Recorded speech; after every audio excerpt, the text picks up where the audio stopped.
Robert Sandifer, 11 years old, 5 foot 3 inches, 110 pounds, a killer. That's how the newspapers painted him, a monster in the making. But behind the headlines, behind the mugshot with eyes older than his years, was a child born into a war zone paved with cracked concrete and fueled by poverty and neglect. This wasn't some Hollywood movie, this was Chicago, 1994. And Robert Sandifer was just one more casualty in a war that never seemed to end. Robert's world was Roseland, a neighborhood where hope went to die. The streets were lined with the remnants of dreams that never came true, and the air was thick with the weight of despair. Every corner told a story of struggle, every alley whispered tales of survival. Cramped apartments, boarded-up buildings, the constant echo of sirens. The sounds of the city were a relentless reminder of the chaos that reigned.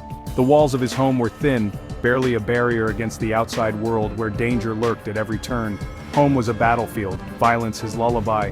Nights were filled with the sounds of conflict, the shouts of anger and the cries of pain. Sleep was a luxury, peace a distant dream.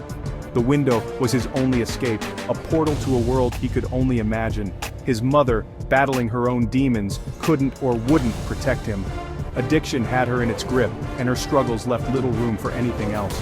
The love she had was buried deep, overshadowed by her own pain and suffering. He was one of 13 children, lost in the shuffle, adrift in a sea of need.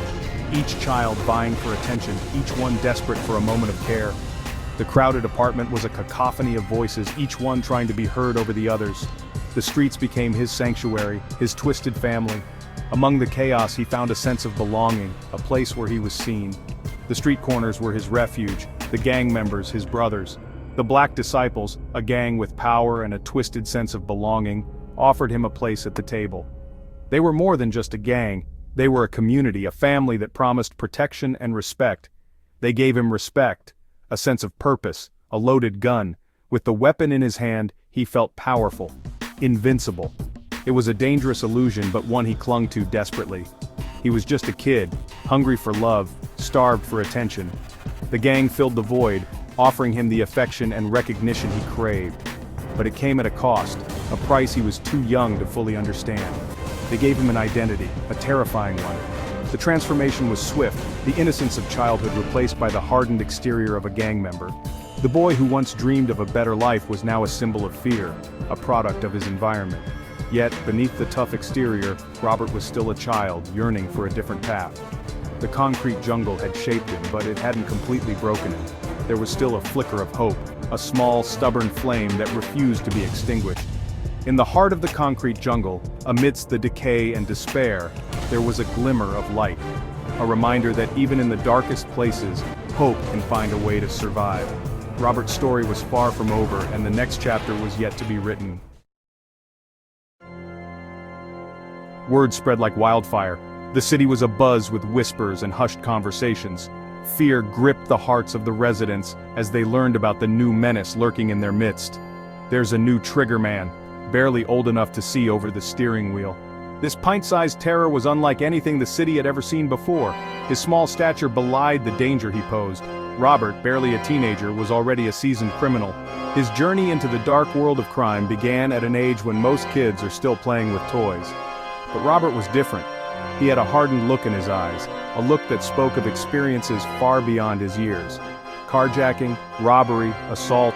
He embraced the thug life with terrifying ease. Each crime he committed was more brazen than the last. The streets became his playground, and he played a dangerous game. He was small, easily underestimated, which made him even more dangerous. His size allowed him to slip under the radar, to blend in where others might stand out. But those who underestimated him paid a heavy price. He was unpredictable, fueled by anger and desperation, a deadly combination. His rage was like a ticking time bomb, ready to explode at any moment, and when it did, the results were catastrophic. And then came the murders. The city was plunged into a state of shock and disbelief. How could someone so young commit such heinous acts? The answer lay in the dark corridors of Robert's mind, a place where innocence had long been lost. A 14-year-old girl caught in the crossfire. She was just walking home from school, an innocent child with her whole life ahead of her. But in an instant, her life was tragically cut short. An innocent bystander, gunned down on his porch, He was simply in the wrong place at the wrong time, a victim of Robert's relentless violence. The bloodstains on the porch were a stark reminder of the brutality that had invaded the neighborhood. The city was on edge, the police were desperate. They increased patrols, held community meetings, and did everything in their power to restore a sense of safety. But the shadow of fear loomed large, and the residents could feel it in every corner of the city. Robert Sandifer, the baby-faced killer, became public enemy number one. His mugshot was plastered on every bulletin board, his name on the lips of every concerned citizen. The hunt for him was relentless, but he always seemed to be one step ahead. His name was whispered in fear, his face plastered on every newsstand. The media frenzy only added to the sense of panic. Headlines screamed of his latest crimes and people devoured every detail, hoping for some sign that the nightmare would soon be over. He was a child, yes, but a child capable of unimaginable violence. His stern expression and cold eyes told a story of lost innocence and a heart hardened by a life of crime. Robert Sandifer was a name that would be etched in the city's memory forever, a chilling reminder of the terror that can come in tiny form. The manhunt was relentless. The city breathed a sigh of relief when he was finally apprehended. But the fear didn't disappear. It lingered, heavier than ever. Robert Sandifer, locked up in a juvenile detention center, became a symbol of everything wrong with the system, with society. Guards, hardened by years of dealing with the worst of the worst, were unnerved by him. Other inmates, seasoned criminals twice his age, gave him a wide berth. He was a ghost haunting the halls, a constant reminder that evil could wear an innocent face. He was supposed to be safe in juvie, protected, a place where he could be rehabilitated, where he could find some semblance of peace and security. But the walls that were meant to shield him became his prison, a place where the shadows of his past loomed large.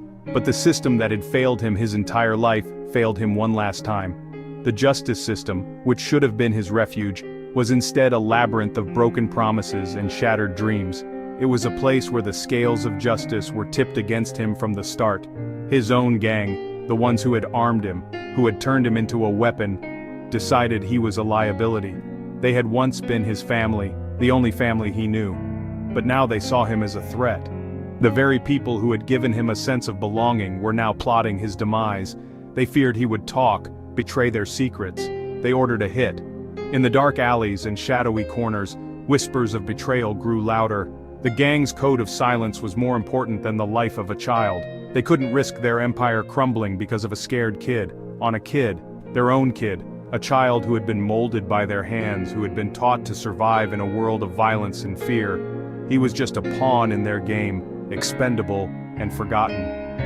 On September 1st, 1994, Robert Sandifer's short, brutal life came to an end. The date marked the end of innocence, a stark reminder of the harsh realities faced by children in the grip of gang violence. It was a day that would be etched in the annals of tragedy. Found under a viaduct, 2 bullets in the back of his head. His life snuffed out in a cold, calculated act of violence.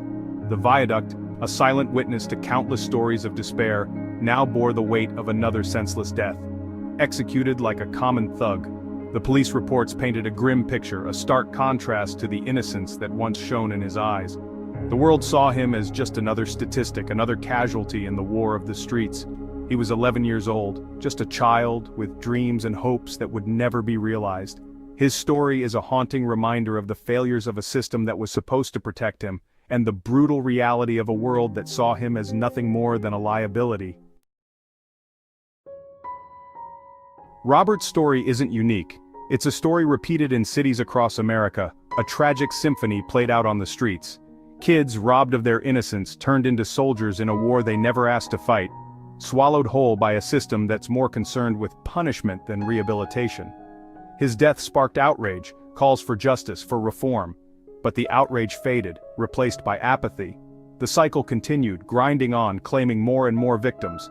Robert Sandifer became another statistic, a cautionary tale lost in the ever-growing pile. Robert's legacy is a complicated one. He was a victim of circumstance, yes, but also a perpetrator of violence. He was a child, but a child who instilled fear in the hearts of grown men.